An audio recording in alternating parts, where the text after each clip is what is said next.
Hi, everyone. Thank you, Kenny. As he said, my name is Rachael Bale, and I am so happy to be here to be moderating the Wildlife Without Borders panel. Borders, both natural and man-made, affect the movement and very survival of wildlife. Animals don't care where one country ends and another begins. Take elephants, for example. They can walk up to 50 miles a day, so they'll begin their evening in Botswana, and by morning, they're in Angola. So why does this matter? While some countries have attempted to erase geopolitical borders for the benefit of their wildlife through treaties like the Convention on Migratory Species, others have simply exacerbated the threats. When that elephant is in Botswana, it has a lot more protection from the illegal ivory trade than once it's crossed the border into Angola. Our panel today is going to address how borders, both real and imagined, man-made and natural, affect the movements of wildlife and their ability to survive and thrive. How can we create borders that protect a country's sovereignty, but also allow for the free movement of animals?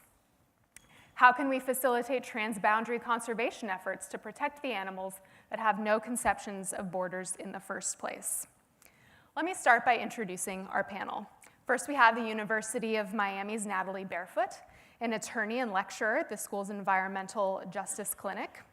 She's an expert in cetacean law and is the executive director of CET Law, which works to further protections for dolphins, whales, porpoises, and their habitats. Also joining us today is Jamal Galves. He's a research biologist and program coordinator with the Sea to Shore Alliance, a nonprofit that works to protect coastal environments for the animals and the people that rely on them. His work focuses on the endangered Antillean manatees of Belize, a subspecies of the American manatee. We also have Juliana Machado Ferreira, a biologist, geneticist, and executive director of Freeland, Brazil, a nonprofit that focuses on combating the illegal wildlife trade. She has a PhD in genetics and has developed molecular markers that can help identify the origins of birds seized by police from the illegal trade so that they can be rehabilitated and returned back to the wild where they came from. Lastly, I'd like to introduce Krysta Schuyler, a conservation photographer and writer.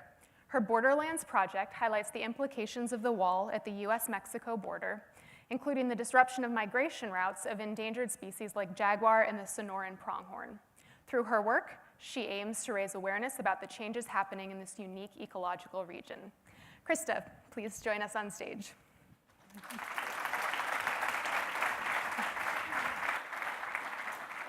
Thank you. So great to be here with all of you today. My job is to tell the story of landscapes.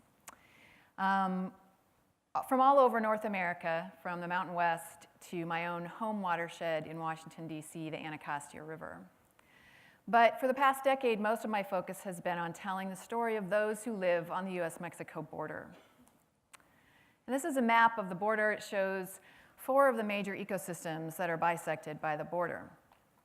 These landscapes, these ecosystems, are considered by scientists to be some of the most rich and rare ecosystems in North America. And that's because they sit within a natural borderlands. In the north, you have the temperate zone. To the south, you have the tropics. And along the borderlands, they just happen to meet in this gentle transition zone where all of these creatures live side by side that don't coexist anywhere else on the planet. So you have the Sonoran Desert. In the background there, those mountains are considered the sky islands. And they're considered that because they're like islands in the desert sky. As you go up in elevation, it gets cooler, there's more precipitation, and so the floral and faunal communities that live there are completely different than those that live in the desert. Further to the east, you get into the Chihuahuan Desert, which is slightly cooler and wetter desert, so it's a grassland. And it's one of the last remaining intact grasslands in North America, a very special place. It's home to prairie dogs, bison, endangered wolves, and of course these kit fox. And far to the east of the border, you get into the lower Rio Grande Valley, just an incredible place with an amazing diversity of species. And they all exist on the last 1% of habitat. Most of it has been destroyed by agricultural or other forms of development. This is at the nexus of two of the Western Hemisphere's major flyways. So it's just an amazing bird diversity. More than 500 species of birds live here, including the ringed kingfisher in this shot, and white-eyed vireos, and green jays. South Texas is also home to more than 340 butterfly species, the highest diversity of butterflies in North America north of Mexico. And it hosts the only breeding population of endangered ocelots left in the United States. Just an incredible place, incredible biological wealth. But this richness has been eroded over the past 2 decades by an increasing policy of militarization and border walls. I just want to talk really briefly about history of the borderlands. So in 1990, the North American Free Trade Agreement was ratified, and it's had many impacts over the years, but one of the first was to destabilize Mexico's farm economy, which sent millions of people who relied on that economy into dire poverty. So they went north, where there was always a demand for labor in the United States. Around about the same time, the Clinton administration decided to crack down on migration by closing down the traditional routes like San Diego and El Paso and forcing migrants out into these really very dangerous landscapes. The idea was prevention by deterrence. If we make it so difficult and so dangerous, they'll just stop coming, right? No, they didn't stop coming because they were desperate and they were hungry and they needed to feed their kids. So they kept coming, but they also started dying in large numbers. More than 7,000 have died since the Clinton administration launched this policy. In 2005, the Real ID Act was passed. And a very little known provision of that act was that the Department of Homeland Security could waive all laws to build a border wall. Initially, it was just in San Diego. But then in 2006, the Secure Fence Act was passed, and it mandated that 670 miles of wall be built on the US-Mexico border. In 2007, George W. Bush began building that wall and waived 40 environmental laws, or 40 laws in general, in order to do it. 1/3 of the border now has wall at a cost of $20 billion or more. I've seen ladders every time I go to the wall. I've seen people climb over it in 10 seconds. I've read about hundreds of tunnels that have been built under it, and maybe more importantly, most people who come here and are here without documentation fly into airports and overstay visas. So walls don't stop people, but they're devastating to wildlife. I took this photo of these bighorn sheep as they were visiting one of the only year-round water resources in southwestern Arizona. The Tanajas-Altas pools sit less than a mile north of the border, and they're an essential resource for wildlife on both sides of the border. But much of the pathway to this water is now blocked by an 18-foot-high steel wall. And in a harsh desert climate with some of the hottest temperatures on Earth, if wildlife can't get to the nearby water source, they're going to die. And it's an issue for all terrestrial wildlife, from this cottontail to jaguars, pronghorn, bighorn sheep. There's a scientist who took this video shortly after the wall was built in Organ Pipe Cactus National Monument, which is a national park unit in Arizona. She watched these toads do this over and over again until they died of dehydration or were taken by predators. This is a video that actually Neil Lozin made with Days Edge Productions, and I wanted to show this short video because it really illustrates some of the deep and unseen ecological implications of a border wall. One point, I saw a pair of javelina traveling along the border for about 100 yards, and they would go up to the wall and they would smell it, and then they would continue walking, and then go up to it and smell it, continue walking, and eventually they turned away. And that, of course, is a problem for those javelina, but it's also a problem from an ecological standpoint because javelina are seed distributors. If they can't move north, then neither can the plants whose seeds they distribute. So a whole ecosystem disruption can come from this barrier. So we have laws to protect species and the ecosystems that endanger them. One point, that's supposed to go to the next slide. But unfortunately, these are the list of the laws that have been waived over much of the border indefinitely. They include laws protecting endangered species, laws protecting the air we breathe, the Safe Drinking Water Act, the National Park Service Organic Act, the American Indian Religious Freedom Act, and the Wilderness Act. And this is a photograph of a roadless wilderness where the Department of Homeland Security has gouged a road because the Wilderness Act no longer applies here. I think that one of the species that best illustrates the peril that wildlife faces from border walls is the jaguar. Jaguars are critically endangered in the borderlands, and this is what most of their migration pathway now looks like. There are only small spaces left where they can get from the northernmost breeding population of jaguars in Mexico to the United States. And the more we build wall, if we finish this wall, all of their migration pathways will be cut off, and the restoration of jaguars in the United States will be over. The Trump administration has already begun building wall in New Mexico. It started this spring. Congress provided money in the 2017 and the 2018 budgets for more wall. In 2019 budgets, they're expected to be even more. And the next sections of wall that are expected to be built in the lower Rio Grande Valley, where the last 1% of native habitat exists, and will soon, unless something changes, look like this. So the Borderlands Project has been a decade of documentary photography, writing, advocacy, working with partners to try to help convey a sense of value, a sense of love, because people will protect what they know and love. So about 10 years ago, I launched a project where I took 12 photographers from the International League of Conservation Photographers, and we traveled the border. And from those photographs that we got, I put together an exhibit that has been in the US House and the Senate and more than 20 locations nationwide. The project has also included this book, Continental Divide, Wildlife, People, and the Border Wall, which I published in 2012 and raised money to give 400 copies, more than 400 copies of the book to members of Congress, the president, and other decision makers. And it's also included several films, including the one I mentioned before with Days Edge Productions and the Howard Hughes Medical Institute.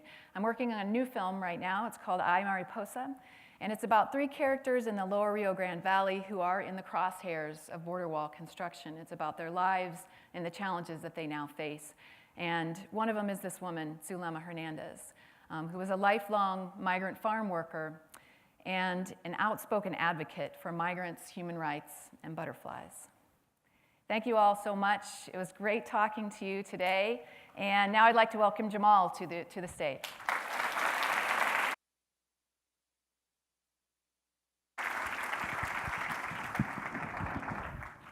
Thank you. So happy to be here today. So today I'm going to be talking on, my talk is entitled An Ocean Between Us, not meant to be poetic in any sense, but more in a practical way as I attempt to explain an 11-year-old dream wanting to protect manatees. I can remember very carefully in elementary school, the first day of class, my teacher would say, stand up and say what is it that you want to become when you get older. And I bravely stood up and said, I want to be a manatee protector. Everybody laughed because it's not an occupation, but nonetheless, I was determined on getting that. How did I become the manatee's best friend? Who in here knows what a manatee is? Keep your hands up. Have you seen a manatee before?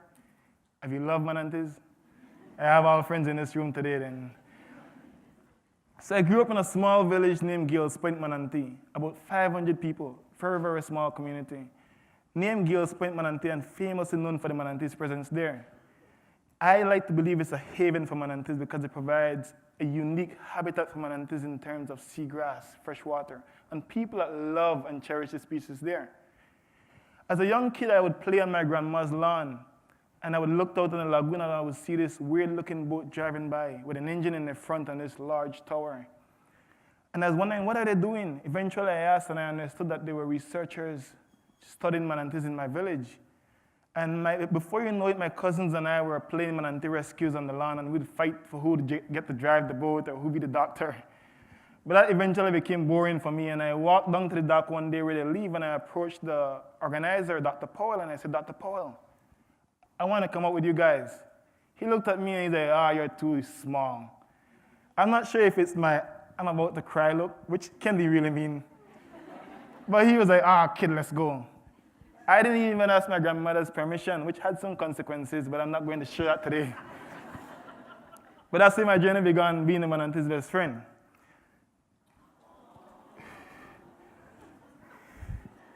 For me, manatees is not just an animal, it's not just a mammal, it's not just a herbivore.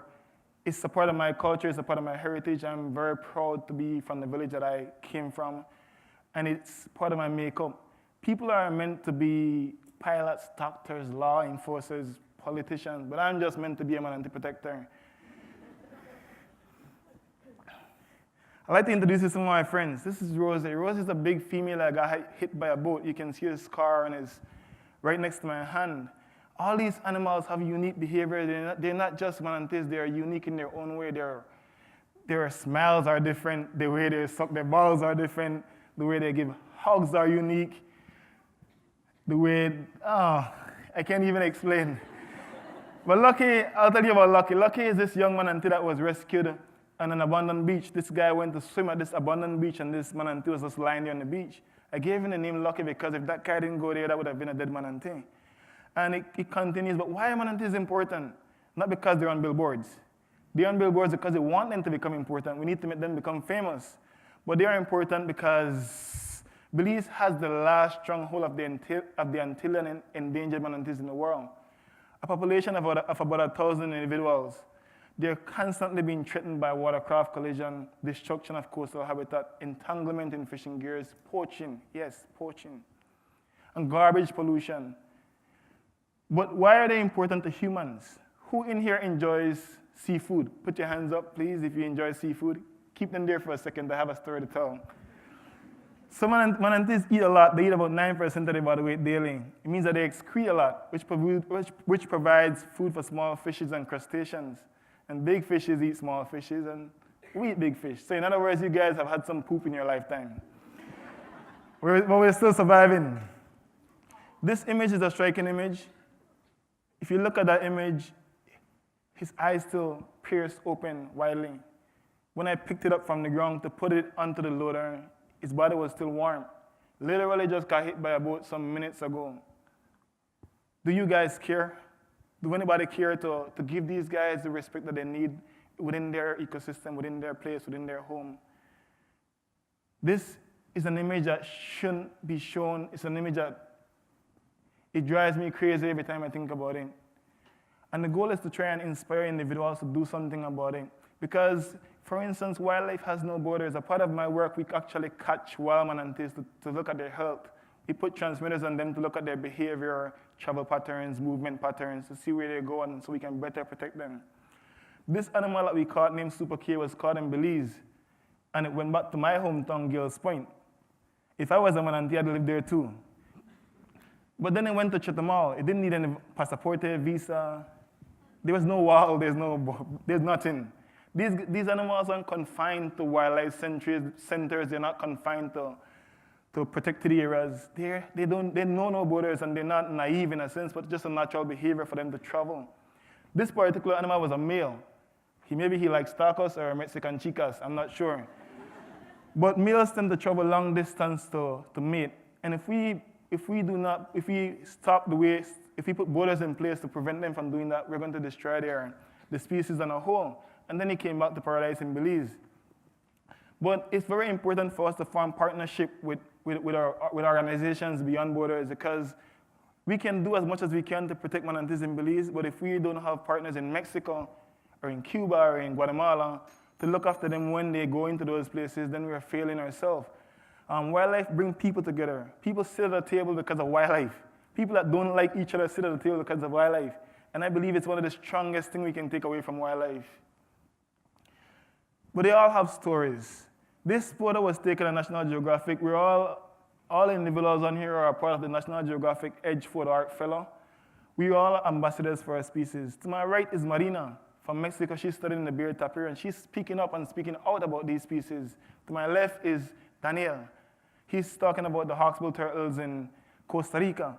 So they are all Latin Americans, and you guys can be just like our individuals here trying to speak out for these species, because it is necessary for them to have a voice, because not because they can't speak doesn't mean they don't have something to say. This photo, at first glance, you're probably thinking I'm saying, oh yeah, Jamal, yeah, Jamal. And yeah, I'm saying, yeah, Jamal. No, but it meant to reflect back at my initial slide, the ocean between us. It's a distant dream. I was once sometime a young kid like these kids, reaching up, wanting to be a Jane Goodall, wanting to be a Diane Fossey, wanting to be somebody. And this image was taken as a part of National Geographic Classroom Challenge, where geographic explorers go into classrooms to try and inspire kids to want to be something, to want to save something. At a young age, it's never too late for them to start. But to me, is that one of the biggest things that you can learn and that you can do is that when you get up top, don't forget to reach back and pull someone up. Because we need to teach the next generation the idea of conservation and preservation. And if we don't, we had better teach them survival. So how can you be a part of this? This is my boat, the boat that got my attention. You can be a part of this. Supporting a cause isn't always writing a check. It's showing up, it's sharing a post on Facebook, it's ensuring that the captain goes slow in manatee areas, it's stashing their trash in the proper places. But you can actually be on the ground volunteering. On this boat, you can see a vast variety of individuals. Right here, I have this guy, Trenton. He's been with us for a long time. He's a local in the village that we employ that assists to help catch the manatees. The young lady here taking the breath is Amanda from Blair. She's a donor, but also a volunteer. She shows up to take breath at our assessment. Dr. Bob Bundy in the green, he's a doctor that studies manatees for decades, and he comes to Belize every year to ensure that we get the data that's necessary for us to put the measurements in place to protect these animals. And on the top there is my old buddy, my boss, the guy that I met when I was 11 years old. He took a chance, and he gave me a chance at 11 years old. He never knew what I've become. And that's what I believe. Everybody needs an opportunity. We all need a chance, and we all need to offer chances to people. When I showed up at that day, he could have just said, go away, kid, I don't want to take you. But it's funny today that he is the guy that have taught me everything that I know. And I'm now here speaking to you guys, and I'm imploring you guys to step up. Step up. There's so much left that's worth fighting for. There's so much. Everybody has their thing, and people often think they don't have a story. We all have a story. You may not have figured it out as yet, but you are in a good position to help us save this planet. You are in a good position to help us save this planet, but you have to be encouraged, energized, and it's going to be necessary for us to save this planet. So I implore you guys to try and do your best to get into a field, volunteer, be a part of conservation efforts. It may take away from your gym, may take away from your partying life, but it's important for not just for us, but for the next generation. Thank you. I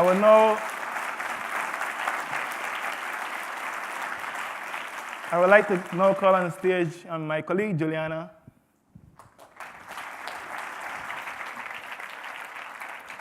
Good luck. Thank you. And I get to follow the nicest guy with the baby manatee pictures.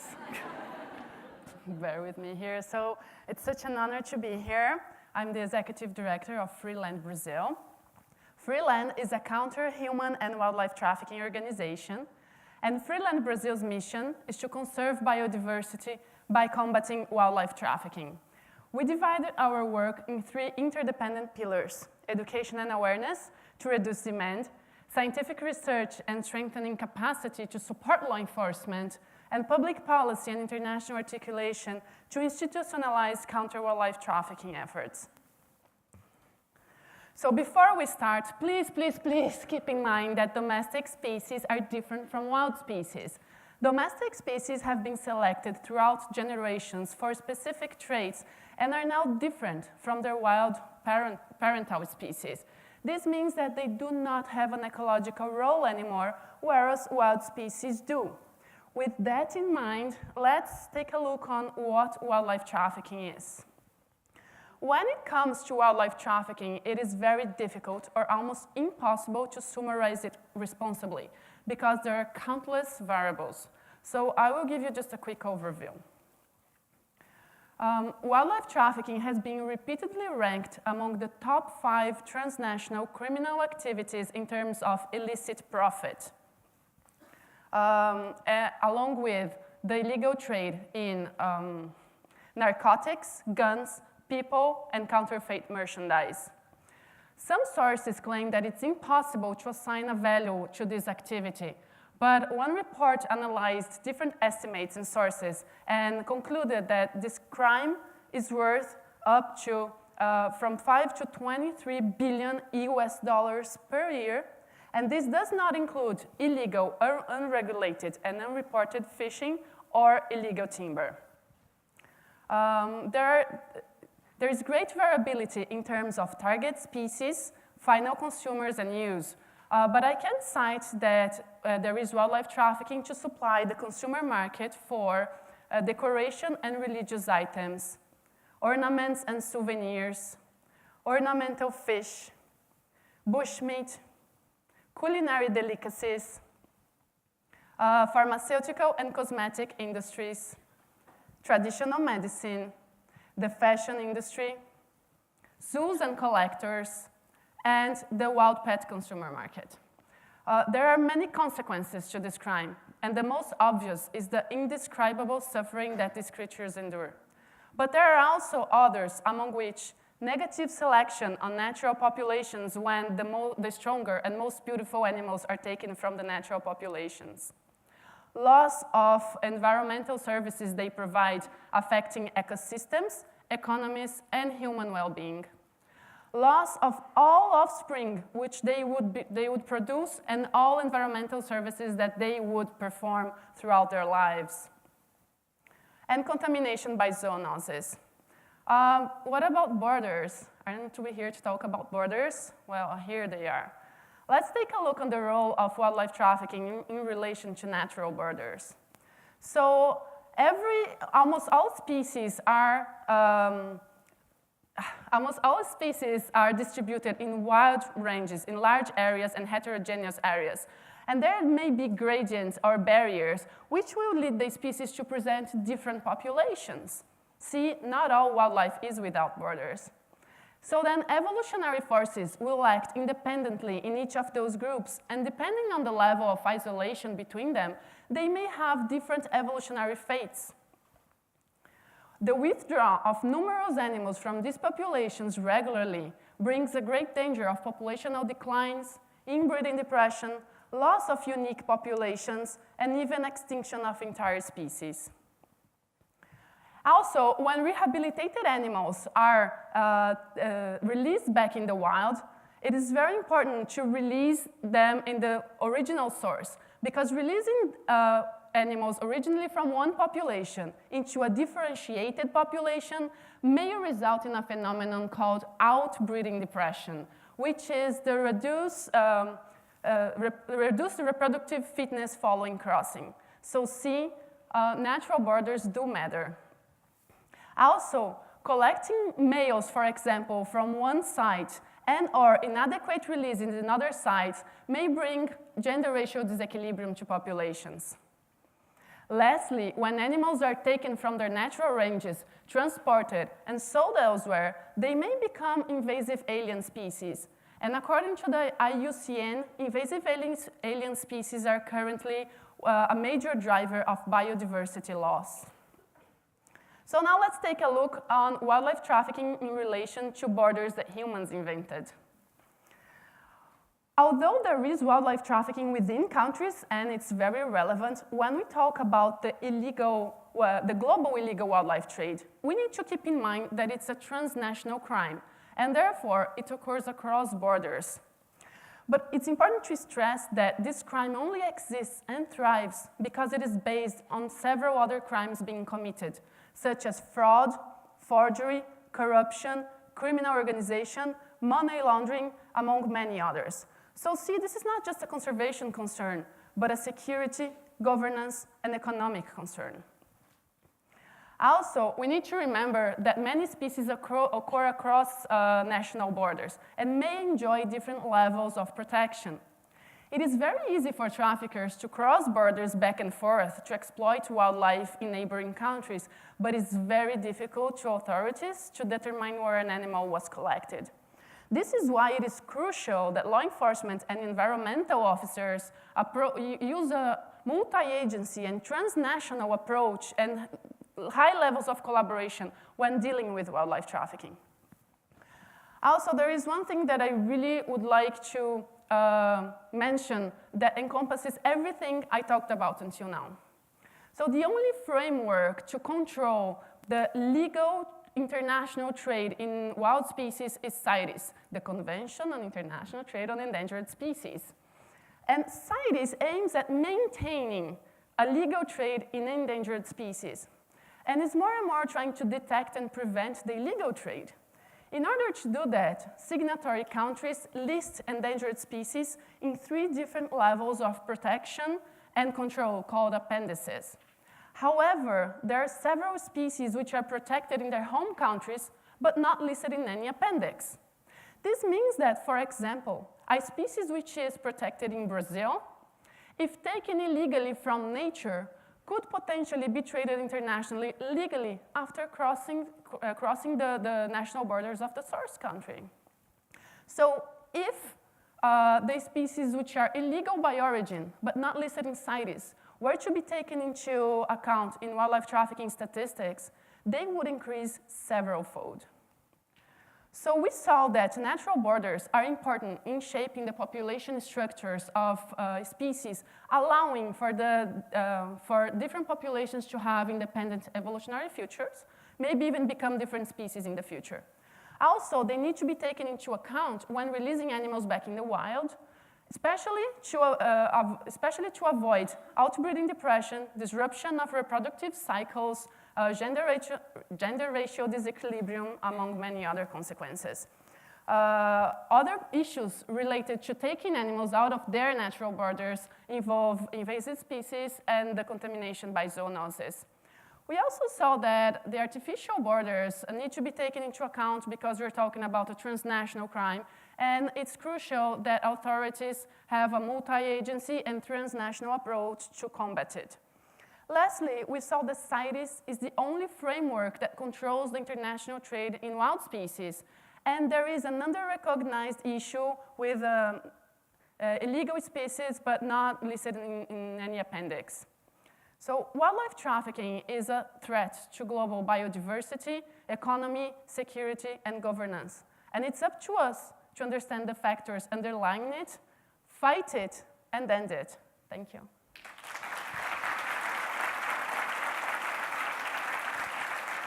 I want to welcome to the stage Professor Natalie.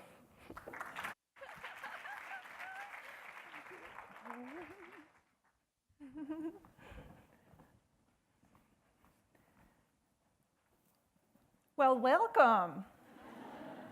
And because we're in Miami, bienvenidos. And since we're a trilingual city, I missed that. Bienvenue. Beyond liking whale puns and plays on words, I also have a unique specialty in something called cetacean law. Cetaceans are whales, dolphins, and porpoises. And I work to find creative solutions through legal protections and policy protections so that we can improve the protections for cetaceans as well as their ocean and freshwater habitats. Through CET Law, I work in 2 different areas. I work with whale watching communities around the world, in the Azores, in the Cook Islands, in Dominica, in the US and Canada, and we try to improve protections for whales, dolphins, and porpoises where there is whale watching taking place to increase sustainable tourism, as well as to create responsible and beautiful interactions for the people who go there to watch the whales. The second area I work in is climate change. And this is where we're going to explore today. We're going to look at 2 issues related to climate change in whales. First, how are whales affected by climate change?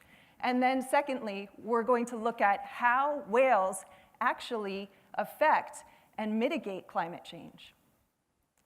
So let's look first, I'm missing some stuff there.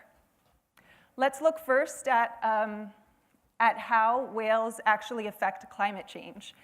So our oceans are increasing in temperature due to climate change, and that's going to have some effects on whales, dolphins, and porpoises just by that increase in temperature.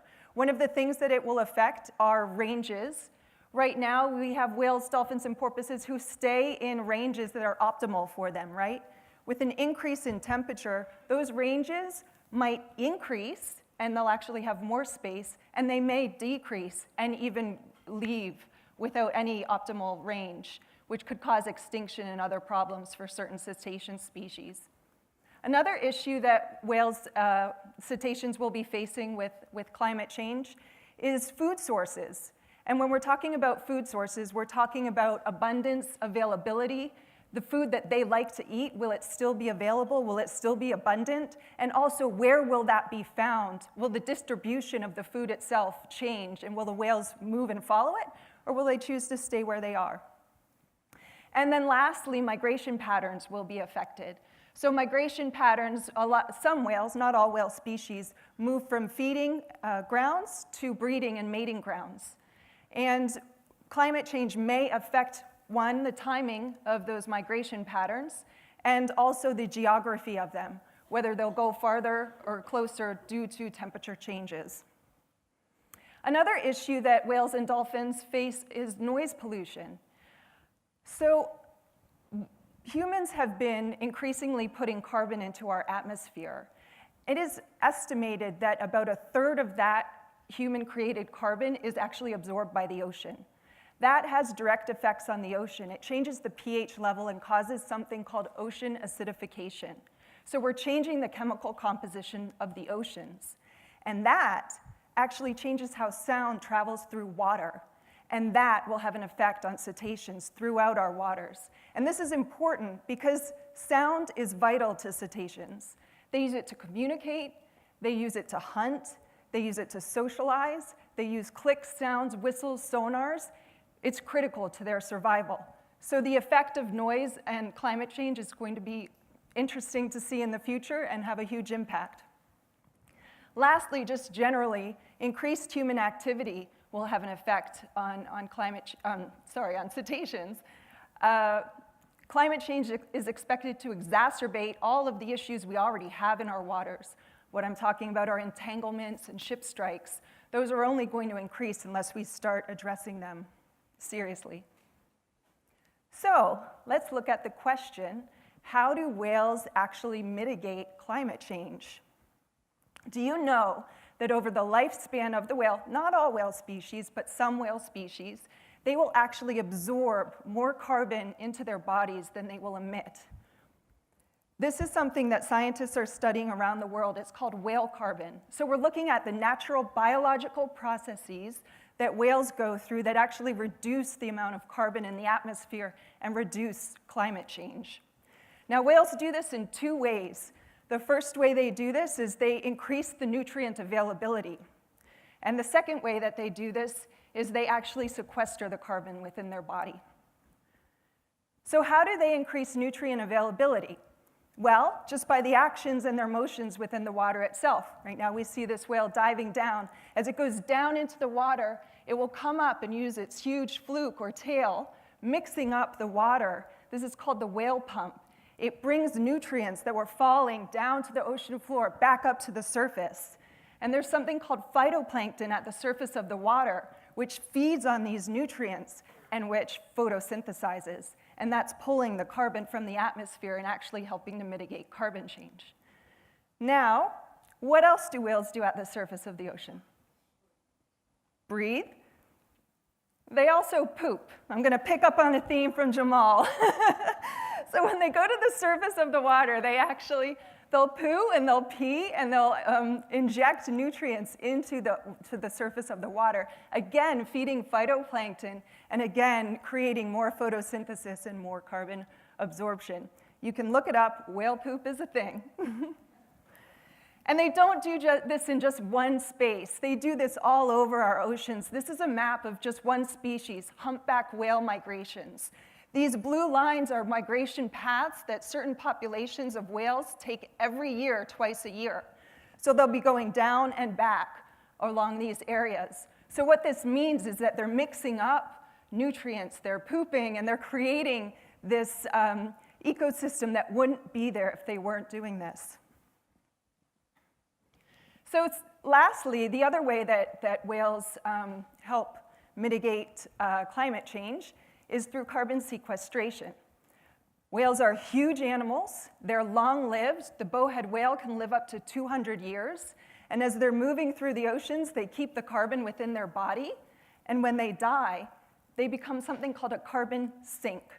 They sink to the bottom of the ocean, and their body will decompose there and become part of the sediment. This is different than, for example, a tree that might fall over in the middle of that's absorbed carbon and then fall over and die. As it decomposes, it actually emits carbon back into the air. Whales, as carbon sinks, keep the carbon at the bottom of the ocean floor, sometimes for thousands or hundreds of thousands of years, depending on where they are. And these roles of whales as ecosystem engineers is now being recognized on an international level. The IWC met just last September, and they passed 2 resolutions. One, recognizing whales as ecosystem engineers, and then 2, one actually looking at their roles and the importance of their roles in combating climate change as ecosystem engineers. And the importance of this is that the IWC was put into place to conserve whales for the purpose of harvesting them and using them as commodities. So this is a mindset change that is happening even in our institutional, international organizations, which is fantastic and reason to celebrate. So with that, I leave you with, if we have healthy and robust populations of whales, we will actually be mitigating climate change. And this is why we need to not only protect the whales that are currently in our oceans, but also create protections that will allow for increased populations of whales so that we can work together and combat climate change. Thank you so much.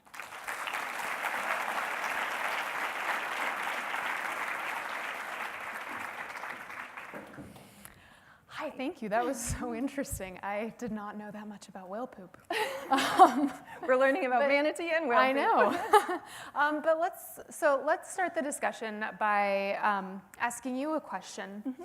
It seems like, so the whole theme of this panel is wildlife beyond borders or without borders. Mm-hmm. So it seems climate change is clearly a transboundary issue and probably the biggest one of our time. But with Florida's newly elected governor, well, depending on whether there's a recount and what it means, has said that he doesn't think that climate change is an issue to be addressed at the state level. So how do we move forward in tackling a transboundary issue like climate change when our country's leadership has pretty much renounced responsibility? Yes. Well, I would first respectfully disagree with our governor-elect. In fact, we have had Republican governors in the past who've addressed climate change and tried to reduce the carbon impact of the state level government, as well as move forward renewable energies. Charlie Krysta, 2 governorships ago, actually did tackle environmental issues and take that on because it's a bipartisan issue. And the other part of that, I think, as leadership, it's really myopic to look at the issue of climate change as just an environmental issue. It's a public health issue. It's an economic issue. It's something that's pervading all of what we do, and particularly here in South Florida. So as far as leadership is concerned, we need to continue to encourage and demand from our leadership that they address this issue, but I also think it's upon us to start taking individual responsibility if we haven't already, because what we've learned from the last couple of years is we can't depend on the leadership to actually take us there. It's up to us through our daily decisions to make a difference in this issue. Great, thank you. Well, let's bring the rest of the panel back on stage and we can continue our discussion.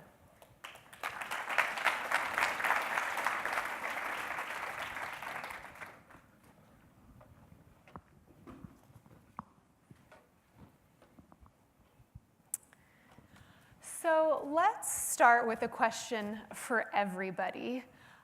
What are some of the most successful transboundary conservation efforts that you guys have seen, and why? Or on the flip side, what are some transboundary conservation efforts that have failed, and what can we learn from that? Should we start with Jamal? For me, it's the relationship that we have with Mexico. in regards to manatee conservation. I think it's very successful. We have a really close relationship in the sense that I had an instance where a manatee that they tagged in Mexico came to Belize, and my friend in Mexico called me. He's like, Jamal, my manatee is in Belize. I said, how do you know it's your manatee?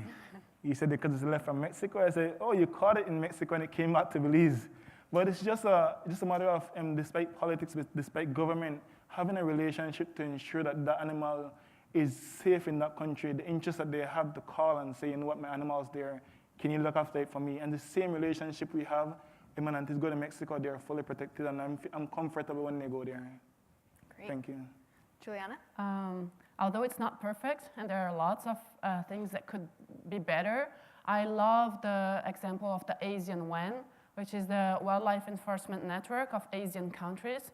It encompasses, I think, 10 countries, and they have strengthening capacity. They train together, they exchange information, and Asian WEN and the efforts around it have culminated with the 3 Operation Cobras, which are the largest counter-wildlife trafficking law enforcement operations ever. And they have seized millions of dollars in things and ivory and rhino horn and also cars and from, how to say that? Goods from traffickers. And I think that although there are some critics, I think it's a very successful example. What do you think, Krysta? Well, there's a great collaboration on the U.S.-Mexico border in the Big Bend, Sierra del Carmen area, where a lot of private landowners, NGOs, and governments and corporations have bought and restored land in that Big Bend of the Rio Grande River. And black bears were extirpated from Big Bend National Park for many decades, and because of this cooperation on both sides of the border protecting this land, black bears are now back in Big Bend National Park. All of these other animals are being restored. So it's been a really wonderful collaboration between Mexico and the United States. Yeah. Sounds great. Natalie? Well, with whales, one of the reasons why I love whales and using them as an example of great protections for biodiversity is humans hunted many species to the brink of extinction, to the absolute brink of extinction, and we came together as a global community to address this issue. It was for the continuation of a commercial enterprise, the conservation efforts. However, we were successful for the most part, right? Lots of fits and starts, and there's some issues here and there. But for the most part, we have seen whale populations through the moratorium and through the other mechanisms that the IWC has put into place come back. And that is incredible. And it's a success story, and it's also a story that we should replicate, because as we continue to create these human problems, we can continue to find the human-created solutions for them as well. Wonderful. Krysta, a question for you. So we talk a lot about the border wall and the border wall expansion. And as the government is taking a harder line on immigration, it seems like the militarization is ramping up on the border. Can you tell us about some of the effects that other border protections besides the wall are having on wildlife? Yes, I think that because the wall is such a political issue, a lot of the focus goes on that, but really militarization has done just as much damage over the years. And it began before wall construction began, so in the 1990s, like I was talking about, the Clinton administration started ramping up militarization. And by the year 2000, there was the force, the Border Patrol force, all of the vehicles, all of the infrastructure that goes along with border enforcement had begun to put so many roads into roadless wilderness areas that were set aside for wildlife that you could see them from space. Like, they were visible, all of these roads carved through these national wildlife refuges and national parks. They were so expansive, and they were causing crashes in wildlife populations, just this constant disruption and disturbing for creatures like snore and pronghorn, who are critically endangered. So I think that's a big part of it, just this presence, the vehicles, the off-road vehicles, but another big part of it is just habitat destruction. In South Texas, where the wall is being built, it's actually being built 1 mile to 2 miles north of the border on the Rio Grande levee. So all of that area in between is subject to being cleared, and this is some of the last 1% of habitat. It's being cleared so that the birds and butterflies and ocelots and jaguarundis that rely on this scant habitat are having it all taken away.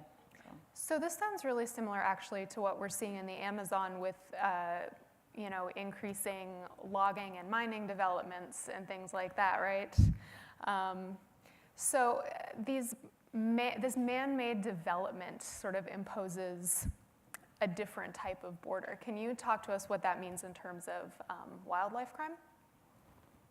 Well, I think that wildlife has already to deal with so many pressures. And we have one of the last places where it's almost untouched and big enough so that they can migrate and have their own movements and populations can expand. When you put more people there and you open roads, it's like you can see the pictures, the satellite pictures throughout the years. It's just one road means devastation all around it because it's the fish spine. And then you're gonna have more people there, people who want to eat, people who want to hunt. And the more we have infrastructure or mining workers in pristine wildlife places, then they have direct access to this wildlife. And then other interests start to come, like people, for example, in Asia, interested maybe in some wildlife products from South America. It's so easy to get, nowadays jaguar teeth, mail them to Asia. So it becomes really easy. And then we are creating barriers at the same time. We are decreasing populations. We are decreasing their ability to cross and to move freely. So I think it's what Brazil is thinking about doing. It's dangerous and irresponsible. Jamal, you got your start in kind of a transboundary way by tagging along with researchers from another country. So can you talk to us a little bit about the importance of cross-border cooperation and collaboration among researchers and how we can facilitate and improve that? It is very important, particularly in developing countries where we have individuals that are not as experienced as perhaps the developed world. For instance, in Cuba, we have a really good relationship in Cuba. For over 15 years, we've been bringing Cubans to Belize 2 at a time every year to teach them about manatees so they can learn the process. And they do have manatees in Cuba that has serious threats as well, including poaching as a result of cultural practices and stuff like that. And over the years, we've gone and brought these guys to Belize and taught them how to deal with manatees, how to capture them, how to carry out a health assessment, how to tag them. And before you knew it, these guys actually had their own manatees caught without us actually going to Cuba and getting it done. It shows that it's very important for us to pass on that information because manatees aren't just in one country, and it's important for us as developing world as undeveloped countries to lean on places like the United States and other countries that has the knowledge to help. And to answer the second part of the question, how can we increase that? By building bridges, not walls. We need to be able to communicate as a country, as a world. Issues such as climate change we'll never face, we'll never get over unless we can see this place as one people, one planet. We don't live in a bubble. It doesn't go by who pollutes the most. Belize is one of the lower countries in terms of pollution, but we're affected by climate change as well. So we need to come together as one country, one world, one people to answer these efforts and to respond to these problems. Otherwise, we'll fail terribly, and I think that we can, together as one people, overcome these problems. So a question for the whole group. We've talked a lot about geopolitical borders, the lines between countries. But what other kinds of borders and boundaries do we need to be aware of when we're talking about wildlife conservation efforts? Juliana, I'd like to start with you. One thing that you had kind of touched on in your presentation was the idea of international illegal wildlife trade versus wildlife trade within a country, maybe across state borders or something like that.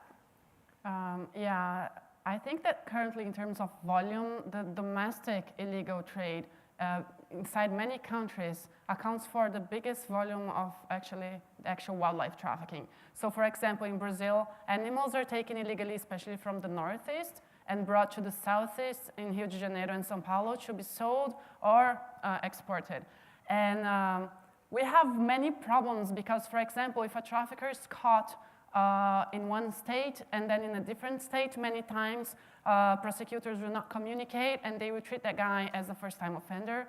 And that is a problem. So I think that when it comes to domestic illegal trade, the biggest problem is the different legislations and legislations that are not effective, and how do we deal with that as countries and as different states who want their state sovereignty. So, for example, the biggest volume in bird trade in Brazil, it's not what is exported, but the illegal trade within the country. So it sounds like then borders within domestic borders can be just as problematic as international borders. Krysta, what other types of borders should we be talking about? Well, there's so many that it's hard to know where to start. The thing that I thought of first was just roads. I was just in South Texas doing some filming for this project called I, Mariposa, and it's about butterflies.